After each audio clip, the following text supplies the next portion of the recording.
결국은 집에 들어가는 이 에너지를 어떻게 효율적으로 활용할 거냐라는 부분에서 이런 용어 있더라고요. 액티브 하우스냐 네. 패시브 하우스냐. 여러분들이 여유가 있어서 두 마리 토끼를 다 잡으면 제일 좋겠지만 만약에 둘 중에 한 곳을 더 집중해서 내가 가성비를 따진다 그러면 어떤 게 좀 더 효율적인가? 제 입장에서 봤을 때는 아니 한 800만 원 더 투자하면 1.5리터 하우스에 몇 배 되는 어떤 성능이 나오는데 건축주분들이 이 내용을 갖다 모르시고 계신다는 게 저는 좀 아쉽기도 하더라고요. 코워크 시스템을 도입을 한 그 주택이 패시브 기준으로 한 게 아니라 대한민국의 일반 주택의 건축 기준을 맞춘 주택인데 네. 거기에 코워크 시스템이 도입된 것만으로 독일 패시브 인증을 받을 수 있는 정도의 고에너지 기준을 맞춘다는 거죠. 그거를 뛰어넘는 거죠. 깜짝 발표 제가 하나 하고 있어요. 아, 이벤트 있나요?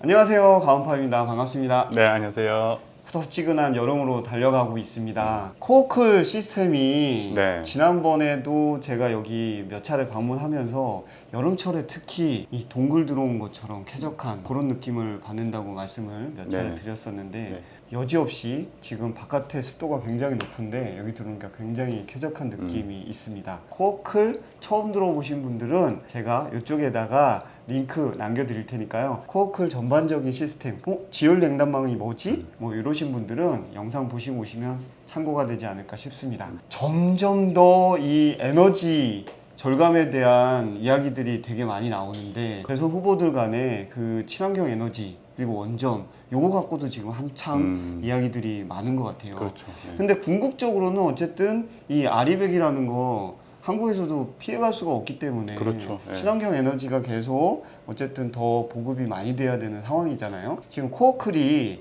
지열로 이게 냉난방을 하는 네. 시스템이잖아요. 영상 못 보신 분들 위해서 간단하게 어떤 시스템인지 설명 한번 부탁드릴게요. 코어클 이제 시스템은 꼭 지열만 사용하는 건 아니고 지열이나 폐수열, 공기열 이런 열원을 이용해서 뜨거운 물을 만들고 이제 냉각수를 만들 수가 있는데 온수와 냉각수를 가지고 실내에 이제 냉난방을 해주는 제어 장치라고 보면 돼요. 난방할 때 바닥 난방도 되고 대류 난방도 되고 뭐 동시에 할 수도 있고 냉방할 때도 이제 뭐 대류 냉방만 할 수도 있고 대류 냉방하고 복사 냉방하고 같이 쓸 수 있는 그러니까 복합적으로 대류식과 복사식을 병행할 수 있는 시스템이라고 보면 되고 근데 왜 그거를 그럼 굳이 복합적으로 써야 되냐 우선은 환경 자체가 한국 같은 경우에도 아주 과거에는 자식 생활했지만 지금 입식 생활로 다 바뀌었지 않습니까? 그럼 입식 생활로 바뀌었을 때는 복사식으로 하는 것보다는 대류식으로 또 난방하는 게 쾌적성도 굉장히 좋고 난방 효율도 굉장히 좋게 되는 부분도 그렇죠. 있거든요. 바닥만 뜨거워지는 네. 것보다는 빨리빨리 공기를 데워주는 것도 필요한 상황이죠. 그렇죠. 그리고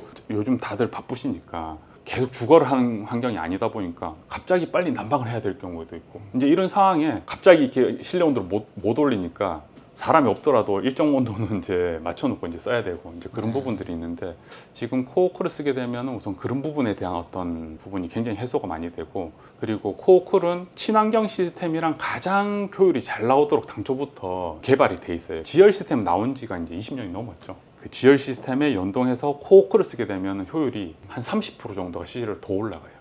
그래서 일반적인 지열 시스템 쓸 때 보통 난방 평수가 40평에서 50평 된다고 그러면은 코어쿨 같은 경우에는 단열만 적정 이상으로 잘 돼 있다 그러면 70평까지도 가능해요. 같은 상황이 같은 열 에너지 갖고서 거의 더블 가까이. 그리고 이제 난방비도 예를 들어서 뭐 원래 한 30만 원 나왔다. 그러면은 저희 꼴로 바꾸기만 하면은 30만 원 나오던 게 한 10만 원 정도 줍니다. 30% 정도 줍니다. 뭐 이게 그냥 이야기하는 게 아니라 이미 사용하고 계신 분들의 데이터 갖고서 저희가 영상으로도 공유를 여러 차례 해드렸으니까요. 네. 팩트 체크 하고 싶으신 분들은 링크 아까 걸어드린 거 보시면은 충분히 팩트 체크가 되실 것 같고요. 자, 그래서 지금 에너지 절감에 대한 이야기를 나누면서 코어클 이야기를 같이 잠깐 들어봤는데 결국은 집에 들어가는 이 에너지를 어떻게 효율적으로 활용할 거냐라는 부분에서 이런 용어 있더라고요. 액티브 하우스냐, 네. 패시브 하우스냐. 네네네. 그러니까 많은 분들이 액티브보다는 요즘 한참 패시브라는 용어에 익숙하실 것 같습니다. 네, 근데 맞습니다. 패시브만 있는 게 아니라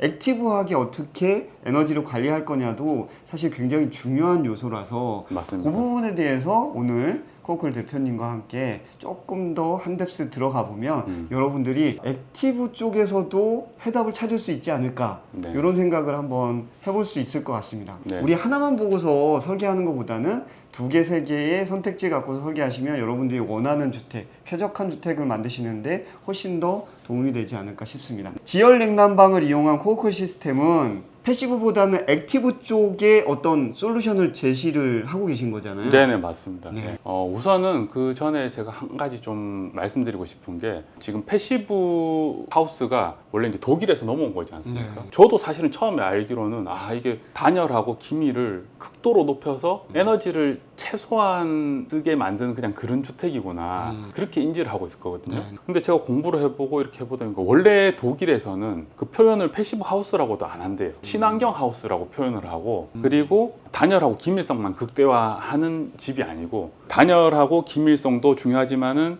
거기에 적절한 액티브적인 요소 그걸 합쳐서 친환경 주택이라고 원래 이제 돼 있는 부분이 국내로 넘어오면서 액티브한 요소는 그냥 빠지고 극단적인 패시브 단열하고 기밀성을 요하는 주택으로 조금 와전이 됐다고 그러더라고요. 그러니까 네. 실제로는 조금 더 넓은 범위에서 친환경 주택이라는 이 카테고리가 있는데 네. 그거를 주택 시공의 기술적인 측면에서 네. 단열과 기밀을 극대화한 걸로 패시브로 조금 더 좁힌 카테고리로 그렇게 많이들 네, 인식을 네. 하고 계신 예, 그런 상황이군요. 기밀성을 높이고 이렇게 단열을 높이는 거는 지금 일반적으로 우리가 봤을 때 이렇게 할 수 있는 어떤 요소들이 많거든요. 건축을 하면서 네. 그런 시스템으로 커버할 수 있는 내용들이 많이 뭐 창호라든지 아니면 이제 단열재를 더 두껍게 한다든지 공법을 더 긴밀하게 한다든지 테이핑을 한다든지 이런 부분들은 할 수 있는 부분들이 굉장히 많은데 사실은 액티브한 부분은 뭐 액티브한 게 뭐 있지? 항상 하는 뭐 가스나 기름 보일러 그리고 그냥 에어컨 거기서 이제 조금 더 나아가봐야 태양광으로 전기 발전해서 전력을 조금 적게 써볼까 이제 이 정도 수준인 거예요. 그러다 보니까 이제 이건 액티브한 부분은 별 게 없으니까 이제 제가 볼 때는 이쪽으로 좀 치우친 게 아닌가 이제 그런 생각이 좀 들더라고요. 그러니까 건축 시공을 하시는 분들과 그리고 건축주 입장에서 쉽게 접근할 수 있는 거는 일단은 패시브 쪽이 조금 네. 더 접근성이 좋으니까 그렇죠. 요게 좀 더 부각이 된 상황이긴 한데 네. 넓은 의미에서 친환경 에너지를 활용하는 액티브한 요소들도 유럽 쪽에서는 많이 신경을 쓰고 있다. 맞습니다. 이렇게 보면 될까요? 예, 그래서 근본적으로는 그냥 친환경 하우스인 거지 단열만 이제 극대화하는 게 맞는 건 아닌 거죠, 사실은. 두마리 토끼를 다 잡으면 제일 좋겠네요. 그렇죠. 이제 같이 네. 복합적으로 쓰는 게 가장 좋다고 이제 보는 거예요. 여러분들이 여유가 있어서 두마리 토끼를 다 잡으면 제일 좋겠지만 네. 만약에 둘 중에 한 곳을 더 집중해서 내가 가성비를 따진다 그러면 어떤 게 좀 더 효율적인가 네. 여러분들이 선택지를 한번 놓고서 가늠해 볼 수 있는 그런 정보를 공유해 주신다고 보면 좋을 것 같네요. 네네. 독일 패시브는 이제 패시브 하우스에서 1.5리터 하우스, 3리터 하우스, 5리터 하우스 이렇게 뭐 얘기를 하지 않습니까? 네. 1.5리터 하우스 같은 경우에는 그 인증 요건에 들려고 그러면 굉장히 어렵다고 그러더라고요. 한국만 해도 한국 패시브 기준은 오리타우스 이하면은 되는 네. 걸로 알고 있거든요. 예, 근데 거의 1.5리터는 제가 알기로는 그거를 맞추기가 굉장히 어려워서 1.5리터 인증받은 집이 있는지는 저는 잘 모르겠어요. 그러니까 그 정도로 어려운 걸로 알고 있는데 근데 어쨌든 그 기준이 겨울철 가장 추웠을 때 실내 온도를 20도 유지할 때 1평방미터당 필요한 전력량이 얼마인가 1평방미터당 10와트 이하면은 1.5리터 하우스가 되는 거예요. 다시 정리하자면은 가장 추울 때 실내 온도 20도로 맞춰놓고 유지했을 때 그 사용 전력량이 1평방미터당 10와트 이하. 전력으로도 이걸 표시를 하는군요. 예, 근데 그건 시간당이에요. 시간당. 예, 시간당 10와트. 1.5리터는 연평균 예. 기름으로 기름으로 했을 때 이제 그렇게 얘기를 하는데 확인해봤죠 저희도. 그럼 우리는 지열로 했을 때 이 결과물이 어떻게 나오지? 그렇죠. 지열은 또 와트도 아니고 그리고 기름의 리터도 아니니까 네, 지열을 이용한 지금 냉난방 시스템을 갖고 있는 코어클로는 네, 과연 어느 정도의 성능을 발휘할까? 네. 이거 궁금해지네요, 저도. 저희는 사실은 그러니까 와트로 정확하게 나와요. 음. 이게 왜 그러냐면 지열 같은 경우에는 이제 지열 히트 펌프란 것을 이제 작동시켜서 땅 속에 열을 가지고 오거나 열을 버리는데 결국엔 얘도 이제 전기를 이용하지 않습니까? 그러네요. 근데 지열 시스템을 설치하게 되면은 이제 앞서서 많이 말씀드렸는데 정부에서 친환경 시스템이라고 인정을 해주다 보니까 전기를 주택용 전기를 안 쓰고 일반용 전기를 쓸 수 있게끔 해서 계량기를 따로 달아주지 않습니까? 겨울철에 이렇게 딱 그 전기 요금 고지서를 받으면은 그 사용 전력량이 이제 난방할 때 쓴 거거든요. 그러니까 이제 그거 가지고 이제 계산해 보면 되는 거죠. 아, 그렇겠네요. 예. 그 전력으로 계산을 하더라도 이미 가정용 전기보다 더 저렴하게 들어오니까 여기서 또 세이브 되는 것도 그렇죠. 있는 예, 거고. 그럼 그 전력량이 얼마나 될까요? 저희가 시공한 집들은 패시브는 아니에요. 요즘 건축법상 단열 기준에 요하면서 단열에 하자가 없는, 요즘 근데 사실은 건축을 거의 다 이제 그런 정도거나 그거보다 조금 더 그럼 과하게 하거나 과하게 기준 하지 이상. 않습니까? 예. 제가 세 군데를 보여드릴 건데 경기도 양평에 있는 주택인데 거기는 40평이 조금 넘는 주택이거든요. 거기가 가평이랑 좀 가까운 쪽이라서 엄청 네. 추워요. 이제 양평 중에서도. 네네. 거기에 1월달 가장 이제 전기 요금이 많이 나왔을 때 전기 요금을 저희가 똑같이 산출을 해서 보니까 7.12 와트 퍼 제곱미터가 나와요. 10W가 안 되네? 안 되죠. 그러면 한국 패시브 기준도 아니고 독일 패시브 기준을 맞출 수 있는 상황이 벌어지는 거네요. 근데 더 놀라운 건 뭔지 아세요? 뭘까요? 실내 온도가 저희는 25도입니다. 아, 20도 기준이 아니라 25도. 25도인데 그 지금 10W가 안 나오는 거예요. 좋네요. 그러니까 1.5리터 하우스를 지려고 그러면은 제가 네. 알기로는 일반 건축비에 거의 한 1.5배 정도 되는 비용을 투자를 해도 사실은 맞추기 어려운 걸로 알고 있거든요. 그러니까 지금 말씀하시는 거의 핵심은 지금 코어클 시스템을 도입을 한 그 주택의 시공 스펙 자체가 패시브 기준으로 한 게 아니라 대한민국의 일반 주택의 건축 기준을 맞춘 단열, 네. 예, 그 성능에 맞게끔 지은 주택인데 네. 거기에 코어클 시스템이 도입된 것만으로 독일 패시브 인증을 받을 수 있는 정도의 고에너지 기준을 맞춘다는 거죠. 그거를 뛰어넘는 거죠. 그러니까 10W 미만인데 실내 온도가 원래는 패시브는 20도가 기준인데 저희는 25도 기준이잖아요. 이거 그러니까 몇 배 이상이 되는 거죠, 사실은. 여러분 이거 영상 끝까지 주목하셔야 되겠는데요. 이게 첫 번째 사례가 이 정도인데 네. 지금 두 가지 사례가 더 남았다고 하니까 네. 저도 지금 혹하는데요. 두 번째는 이제 경기도 안성에 있는 80평 정도 되는 네. 목조 주택이에요. 이 집도 이제 똑같은 방법으로 산출을 해서 보면은 8.27 와트 퍼 제곱미터가 나옵니다. 아, 여기도 만만치 않게 예. 이하로 나오네요. 오, 여기도 25도로 유지했을 때 기준이네요. 네네네. 지금 25도로 유지했을 때 1월 달에 가장 전력량이 많이 나왔을 때 이제 기준으로 이제 한 거고, 한 가지 저희가 여기서 말씀드리면 겨울철에 실내 온도 기준이 20도지 않습니까? 네. 근데 20도면 사실은 겨울에 춥거든요. 그렇죠. 20도면은 살짝 한기가 느껴질 수 있어요. 네. 거기다가 완벽하게 기밀이 안 되면 어디선가 또 공기가 평소바람이 되죠. 네. 들어오는 곳이 있기 때문에 우풍이 살짝 있을 수 있죠. 그렇죠. 코어클 지열 냉난방 시스템 쓰시면은 그렇게 쓸 필요가 없어요. 지금 여기 자료에도 보시면 알겠지만은 80평 주택인데 이 집은 그 5개월 평균 난방비가 15만 원밖에 안 돼요. 물론 이제 2, 3년 전이라서 전기요금이 조금 이제 달라지긴 했는데 또 24시간 25도를 항온으로 유지했을 때 이 비용이 나오는 거거든요. 새벽이라고 온도가 더 떨어진 것도 아니고 항상 쾌적하게 고온도가 항상성을 유지하는 상황에서 네. 지금 이 비용이 나온다는 게 비용도 이렇게 나오고 사용 전력량을 보면은 1평방미터당 8.27 와트밖에 안 되죠. 그러니까 1.5리터 하우스에 몇 배 뛰어넘는 수준이라고 보시면 되는 그러네요. 거죠. 이거 그러면은 리터로 따지면은 1리터도 안 되죠. 네. 이하로도 나올 수도 있겠다. 제가 볼 때는 뭐 한 0.78리터 이렇게 정도밖에 안 되지 않을까. 나머지 이제 한 군데는 가온파님도 아시는데요. 그래요? 저희 사례로 나갔던 데인가요? 영상이 나갔었고 이거는 또 패시브하고는 영 안 맞는 주택이에요. 아, 그래요? 우리 대한민국의 모든 국민이면 다들 좋아하시는 스타일이긴 한데 패시브하고는 안 맞는 어떤 주택일 것 같아요? 어디였을까요? 아, 한옥 건축사님이 직접 네. 지으셨던 네. 아, 여기 갔었죠. 네. 한옥주택 너무 멋스럽게 지으셔서 맞습니다. 그때 네. 부러워서 제가 별도로 또 인터뷰를 맞습니다. 했었던 네. 기억이 있는데 여기도 지금 그렇게 저렴하게 나온단 말이에요. 그렇죠. 그때도 이제 보셨지만은 이게 이중창으로 다 하긴 했지만은 사실 네. 한옥이란 게 구조상 한계가 있죠. 단열이랑 기밀하고 이런 거는 굉장히 다른 주택보다는 떨어진 상황이지 않습니까? 네, 근데 이 집 같은 경우에 아래 위로 다 하면 60평 정도 됐었잖아요. 이분도 그때 이제 영상에도 나와 있지만은 실내 온도 24, 5도 맞추고 그냥 겨울철에 풀로 쓰시는데 10.9와트 퍼 제곱미터예요. 한옥 주택에서.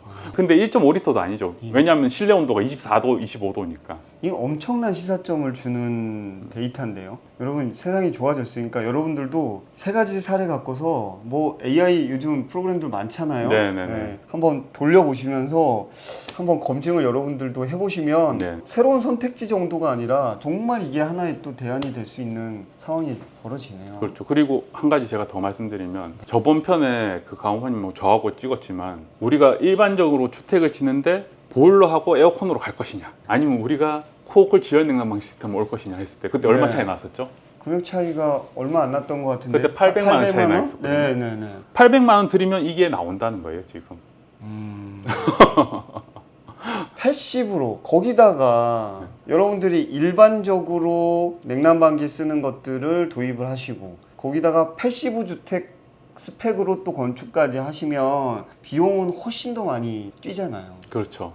그런 상황까지 결부를 하면 지금 막 설계하고 계신 분들 그리고 집 이제 터파기 벌써 들어가신 분들 이거 머리가 많이 복잡해지실 것 같긴 한데요. 네. 요거 스스로 한번 여러 경로를 통해서 크로스 체크를 해보시고 어느 쪽으로든 상담을 여러 군데 받아보시면서 한번 요거를 선택지로 넣어보시기를 강권드려야 될 것 같은 네, 상황이네요. 맞습니다. 이 결과물은 제가 이 사업을 하면서 아주 오래 전에 저는 벌써 산출을 다 했었죠. 뭐 내용도 알고 있었고 했는데 좀 조심스러운 부분도 있고 해서 결과물을 가지고 이렇게 얘기를 하진 않았는데 제가 이제 한 가지 조금 아쉬웠던 게 뭐냐면 사실은 우리가 일반적인 주택을 짓는 데 있어서 패시브 주택 짓는 것도 사실 특별한 부분인 거거든요. 뭔가 제가 특별한 결정을 해야 되는 거잖아요. 그렇죠. 그 예전에는 굉장히 특별했지만은 지금은 그냥 그 정도는 아닌 거거든요. 비용 조금 더 들어서 그럼 패시브로 갈까? 아니면 그냥 지을까? 이제 이렇게 고민하고 계시고 그렇다는 거는 패시브로 가게 되면은 어떤 더 좋은 결과물이 나온다는 거에 대한 어떤 확신이 있으셔서 이제 그렇게 하시는 거지 않습니까? 네. 근데 거기서 저희는 선택지에서 빠져 있다는 게 저는 너무 아쉬운 거예요, 사실은. 뭐 비슷한 어떤 결과물이 나온다 그러면은 그렇다고 할 수는 있는데 제 입장에서 봤을 때는 아니 한 800만 원 더 투자하면 1.5리터 하우스에 몇 배 되는 어떤 성능이 나오는데 건축주분들이 이 내용을 갖다 모르시고 계신다는 게 저는 좀 아쉽기도 하더라고요. 근데 이거 제가 더 뭐 서칭을 해보면 나올 수도 있긴 한데 제가 지금까지 봤던 패시브 인증받았던 주택들 사례가 2리터 때 나온 것도 정말 이렇게 네. 상 받고 뭐 이러는 맞습니다. 상황인 걸로 알고 있어요. 맞습니다. 그런데 지금 저희는 대화가 1.5리터 독일 걸 기준으로 해갖고서 지금 비교를 하고 있는 네네네. 거잖아요. 그렇다면 더 고민을 해보실 만한 내용이 아닌가 싶습니다. 지금 저희가 접근하는 기준은 에너지적인 측면에서 포커스를 맞춰갖고 지금 접근을 하고 있습니다. 네. 요거를 여러분들이 일단 베이스로 깔고서 이제 들어주시는 게 필요하고요. 패시브 협회에서 그 에너지에 조금 더 집중해서 인증 마크에 몇 리터라고 하고 있으나 사실 내부에 들어가 보면 주택 건축에 있어서의 어떤 컨디션을 유지하는 데 도움을 주는 네네. 여러 가지 공법들이 같이 복합적으로 녹아 들어가 있기 때문에 네네네. 단순히 에너지만 갖고 접근하기에는 패시브 주택에 대한 장점이 분명히 있긴 합니다. 지금 코어클은 에너지적인 측면에서 냉난방 시스템을 얼마나 효율적으로 가동할 수 있을지에 대해서 지금 말씀을 해주시고 있으니까요. 네네네. 네, 냉난방 에너지 절감 측면에서 친환경 주택을 짓는 데 있어서 관심이 있으신 분들은 패시브 그리고 액티브 네. 이 측면에서 이 전반적인 내용들을 바라볼 필요성이 있지 않을까 네네. 싶은 생각이 있습니다. 네, 오늘 요거 세 가지 사례 갖고 고민하실 분들이 많이 생기네요. 네네. 여러분들한테 일단 숙제 드린 것 같아서 죄송스럽긴 하지만 저는 여러 차례 코어클을 소개드리면서 다시 집 지을 때 정말로 이 정도면 네. 나도 무조건 도입해야 되는 거 아니야? 이럴 정도로 지금 또 훅 들어왔습니다. 그러니까 여러분들도 꼭 팩트체크 여러분 스스로 여러 경로를 통해서 크로스 체크 한번 해보시고요. 그리고 여기 세종에 이렇게 쇼룸이랑 사무실이 존재하니까요. 언제든지 연락 주시고 예약하신 다음에 방문해 보시면 다양한 에너지 절감 주택을 만드는 친환경 주택 정보들도 대표님과 상담해 보실 수 있습니다. 요즘은 사실은 단열 기준이 상향되어 있는 상황이고 건축 기술이나 퀄리티도 굉장히 좋은 편이지 않습니까? 기존 시스템 대비해서 한 800만 원만 추가를 하면은 이 결과물이 나온다. 그래서 제가 말씀드리고 싶은 거는 가성비로 따지면은 이거만한 가성비가 없다. 가성비가 아주 좋은 시스템이라고 보시면 됩니다. 그리고 깜짝 발표 제가 하나 할 거 있어요. 이벤트 있나요? 두 가지가 있는데 첫 번째는 뭐냐면 네. 저희가 그때 제습 환기 시스템 이벤트 했었지 않습니까? 네네네. 그게 거의 다 마감이 돼서 솔드아웃. 지금 저희가 OEM 생산하는데 추가 발주를 했어요. 그래서 필요하신 분들이 계시면은 고전 영상 한번 더 찾아보시고 연락을 주시면 돼요. 그리고 또 한 가지는 지금 이제 2차 물량도 들어왔는데 근데 2차 물량은 더 양이 작아요. 지금 필요하신 분들은 연락 주시면 그때 같이 20% 금액이 꽤 커요. 이제 작은 모델 같은 경우에는 거의 한 100만 원 정도 세이브되고 좀 큰 모델은 150만 원, 200만 원 이상 절감이 되거든요. 필요하신 분들은 이제 전화 주시고 선 예약해 주시면은 좋은 가격에 이제 하실 수가 있습니다. 이제 한여름에 제습 기능이 들어간 열애수 환기 장치 여러분들 필요하신 분들은 상담 받아보시면 좋을 것 같네요. 그리고 두 번째? 요거는 이제 조금 뭐 폭탄 같은 얘기일 수도 있는데 뭐 제 기준에는 폭탄 같은 얘기예요. 그게 지금 저희가 준비하고 있는 게 코어클에서는 여태까지 지금 냉난방 시스템, 이제 환기 시스템 이렇게 해서 준비를 하고 있었는데 저도 뭐 과거에 이제 건축 쪽 일도 하기도 했었고 그리고 이제 시행 사업도 이제 하기도 해서 조금 많이 생각이 들었던 게 코어클 시스템하고 환기 시스템이 조합이 돼 있는 또 굉장히 잘 지어진 좋은 컨디션의 집하고 이렇게 해서 이 패키지를 건축주들한테 제공을 하면은 건축주분들이 얼마나 좋아하실까. 그것도 굉장히 좋은 가격에 검증이 된 시공사, 시공 퀄리티가 굉장히 좋은 시공사, 그리고 그 시공사하고 저희하고 콜라보를 해서 선물 같은 집을 하나 만들 수 있지 않을까 해서 그걸 준비하고 있어요. 엄청난 프로젝트를 지금 기획 중에 계시군요. 맞습니다. 지열 냉난방을 이용한 코어클 시스템과 제습 기능이 가미된 열애수 환기 장치까지 냉난방 환기 공조의 전반적인 시스템이 완벽하게 들어간 그러면서도 튼튼하고 비 안 새고 따뜻한 그런 주택을 지금 기획 중이시군요. 저희 입장에서는 완벽한 집이 뭘까 고민해서 나온 결과물이라고 보면 될 것 같습니다. 어떻게 지어질지 정말 저도 궁금합니다. 저희가 이렇게 하고 나서 저희는 굉장히 잘 지어들었고 굉장히 좋은 냉난방 시스템, 환기 시스템을 해드렸습니다 해서 끝나는 게 아니에요. 요건 나중에 가온파님하고 한 번 더 후속 촬영하면서 안내해 드릴 건데 저희가 검증 단계가 있습니다. 누가 봐도 공정성 있게 검증을 하고 검증 리포터를 써서 건축주분한테 검증 리포터를 다 제공을 해 드릴 거예요. 그러니까 일종의 인스펙션을 하는 그런 제도를 집어넣겠다는 말씀이신 거군요. 맞습니다. 근데 그 결과물이 패시브 1.5리터보다 몇 배가 뛰어넘는 어떤 그런 결과물이 갈 것이다. 기대되네요. 아직까지 구독, 좋아요, 알림 설정 안 하신 분들은 눌러주시고 다음 영상 그리고 코어클의 다음 프로젝트 기대해 주시면 좋을 것 같습니다. 오늘 여기까지 하고 다음 영상에 뵙겠습니다. 감사합니다. 네, 감사합니다.